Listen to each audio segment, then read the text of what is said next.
یرمیہ 7واں باب۔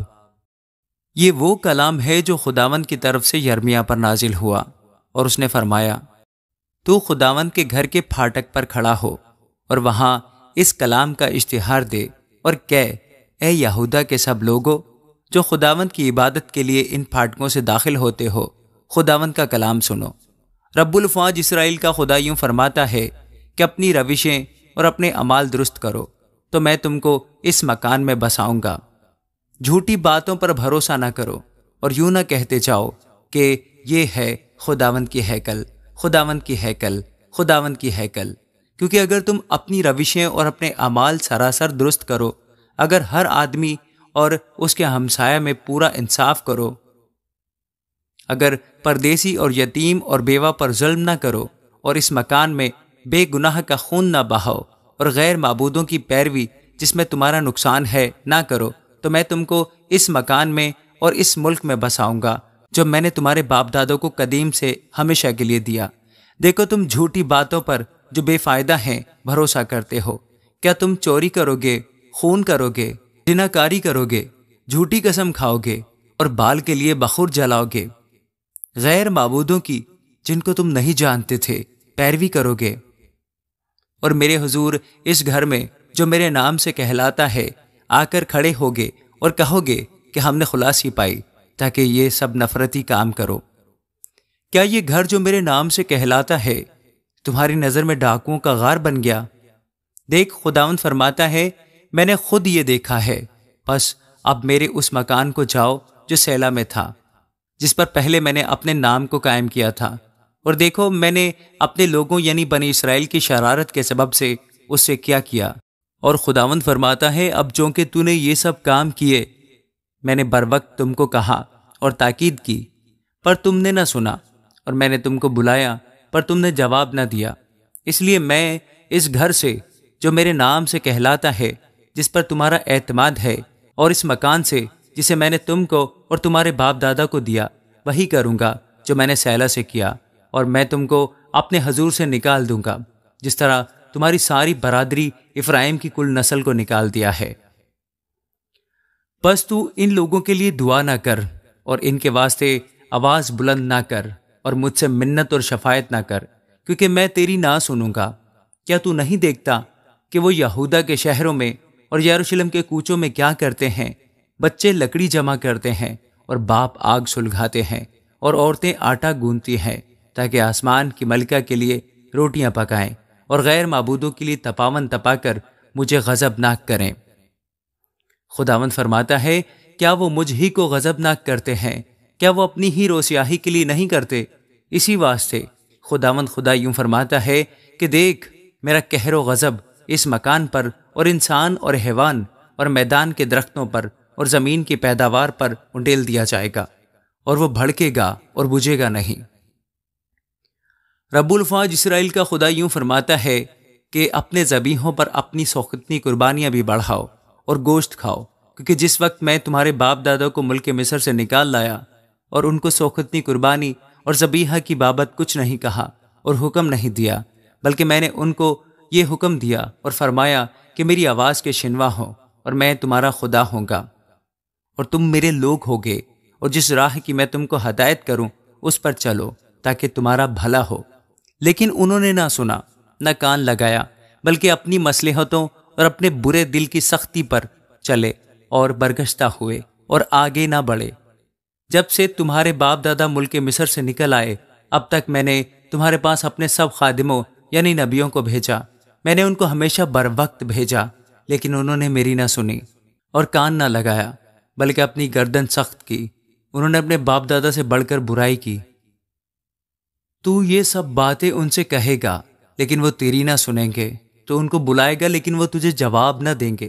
بس تو ان سے کہہ دے کہ یہ وہ قوم ہے جو خداوند اپنے خدا کی آواز کی شنوا اور تربیت پذیر نہ ہوئی۔ سچائی نیست ہو گئی اور ان کے منہ سے جاتی رہی۔ اپنے بال کاٹ کر پھینک دے اور پہاڑوں پر جا کر نوحہ کر، کیونکہ خداوند نے ان لوگوں کو جن پر اس کا قہر ہے رد اور ترک کر دیا ہے، اس لیے کہ بنی یہودا نے میری نظر میں برائی کی۔ خداوند فرماتا ہے، انہوں نے اس گھر میں جو میرے نام سے کہلاتا ہے اپنی مکروہات رکھی، تاکہ اسے ناپاک کریں، اور انہوں نے توفت کے اونچے مکان بن ہنم کی وادی میں بنائے تاکہ اپنے بیٹوں اور بیٹیوں کو آگ میں جلائیں، جس کا میں نے حکم نہیں دیا۔ میرے دل میں اس کا خیال بھی نہ آیا تھا، اس لیے خداوند فرماتا ہے، دیکھ وہ دن آتے ہیں کہ یہ نہ تو توفت کہلائے گی نہ بن ہنم کی وادی، بلکہ وادی قتل، اور جگہ نہ ہونے کے سبب سے توفت میں دفن کریں گے، اور اس قوم کی لاشیں ہوائی پرندوں اور زمین کے درندوں کی خوراک ہوں گی، اور ان کو کوئی نہ ہنکائے گا۔ تب میں یہودا کے شہروں میں اور یروشلم کے بازاروں میں خوشی اور شادمانی کی آواز، دلہے اور دلہن کی آواز موقوف کروں گا، کیونکہ یہ ملک ویران ہو جائے گا۔ آمین۔ یرمیہ 8واں باب۔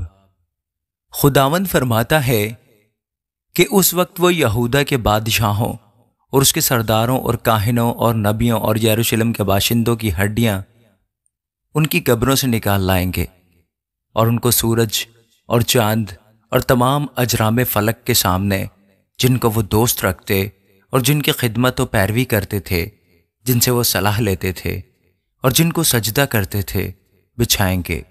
وہ نہ جمع کی جائیں گی نہ دفن ہوں گی، بلکہ روئے زمین پر کھاد بنیں گی۔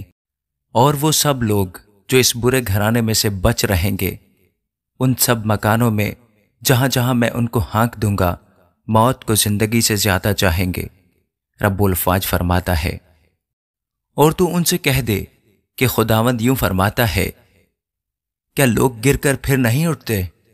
کیا کوئی برگشتہ ہو کر واپس نہیں آتا؟ پھر یروشلم کے یہ لوگ کیوں ہمیشہ کی برگشتگی پر اڑے ہیں؟ وہ مکر سے لپٹے رہتے ہیں اور واپس آنے سے انکار کرتے ہیں۔ میں نے کان لگایا اور سنا، ان کی باتیں ٹھیک نہیں۔ کسی نے اپنی برائی سے توبہ کر کے نہیں کہا کہ میں نے کیا کیا۔ ہر ایک اپنی راہ کو پھرتا ہے، جس طرح گھوڑا لڑائی میں سرپٹ دوڑتا ہے۔ ہاں، ہوائی لکلک اپنے مقررہ وقتوں کو جانتا ہے، اور کمری اور ابابیل اور کلنگ اپنے آنے کا وقت پہچان لیتے ہیں، لیکن میرے لوگ خداوند کے احکام کو نہیں پہچانتے۔ تم کیوں کر کہتے ہو کہ ہم تو دانش مند ہیں اور خداوند کی شریعت ہمارے پاس ہے؟ لیکن دیکھ، لکھنے والوں کے باطل قلم نے بطالت پیدا کی ہے۔ دانش مند شرمندہ ہوئے، وہ حیران ہوئے اور پکڑے گئے۔ دیکھ، انہوں نے خداوند کے کلام کو رد کیا۔ ان میں کیسی دانائی ہے! بس میں ان کی بیویاں اوروں کو اور ان کے کھیت ان کو دوں گا جو ان پر قابض ہوں گے، کیونکہ وہ سب چھوٹے سے بڑے تک لالچی ہیں، اور نبی سے کاہن تک ہر ایک دغا باز ہے۔ اور وہ میری بنت قوم کے زخم یوں ہی سلامتی سلامتی کہہ کر اچھا کرتے ہیں، حالانکہ سلامتی نہیں ہے۔ کیا وہ اپنے مکروہ کاموں کے سبب سے شرمندہ ہوئے؟ وہ اکثر شرمندہ نہ ہوئے، بلکہ وہ لجائے تک نہیں۔ اس واسطے وہ گرنے والوں کے ساتھ گریں گے۔ خداوند فرماتا ہے، جب ان کو سزا ملے گی تو وہ پست ہو جائیں گے۔ خداوند فرماتا ہے کہ میں ان کو بالکل فنا کروں گا، نہ تاک میں انگور لگیں گے اور نہ انجیر کے درخت میں انجیر، بلکہ پتے بھی سوکھ جائیں گے، اور جو کچھ میں نے ان کو دیا جاتا رہے گا۔ ہم کیوں چپ چاپ بیٹھے ہیں؟ آؤ اکٹھے ہو کر محکم شہروں میں بھاگ چلیں اور وہاں چپ ہو رہیں، کیونکہ خداوند ہمارے خدا نے ہم کو چپ کرایا اور ہم کو اندرائن کا پانی پینے کو دیا ہے، اس لیے کہ ہم خداوند کے گنہگار ہیں۔ سلامتی کا انتظار تھا پر کچھ فائدہ نہ ہوا، اور شفا کے وقت کا پر دیکھو دہشت۔ اس کے گھوڑوں کے فرانے کی آواز دان سے سنائی دیتی ہے، اس کے جنگی گھوڑوں کے ہنہنانے کی آواز سے تمام زمین کانپ گئی، کیونکہ وہ آ پہنچے ہیں، اور زمین کو اور سب کچھ جو اس میں ہے، اور شہر کو بھی اس کے باشندوں سمیت کھا جائیں گے۔ کیونکہ خداوند فرماتا ہے، دیکھو میں تمہارے درمیان سانپ اور افعی بھیجوں گا، جن پر پنتر کارگر نہ ہوگا، اور وہ تم کو کاٹیں گے۔ کاش کہ میں غم میں تسلی پاتا، میرا دل مجھ میں سست ہو گیا۔ دیکھ، میری بنت قوم کے نالہ کی آواز دور کے ملک سے آتی ہے۔ کیا خداوند سیون میں نہیں؟ کیا اس کا بادشاہ اس میں نہیں؟ انہوں نے کیوں اپنی تراشی ہوئی مورتوں سے اور بیگانہ معبودوں سے مجھ کو غضبناک کیا؟ فصل کاٹنے کا وقت گزرا، گرمی کے ایام تمام ہوئے اور ہم نے رہائی نہیں پائی۔ اپنے بنت قوم کی شکستگی کے سبب سے میں شکستہ حال ہوا، میں کڑتا رہتا ہوں۔ حیرت نے مجھے دبا لیا کہ جلعاد میں روغن بلسان نہیں ہے، میری بنت قوم شفا کیوں نہیں پاتی؟ آمین۔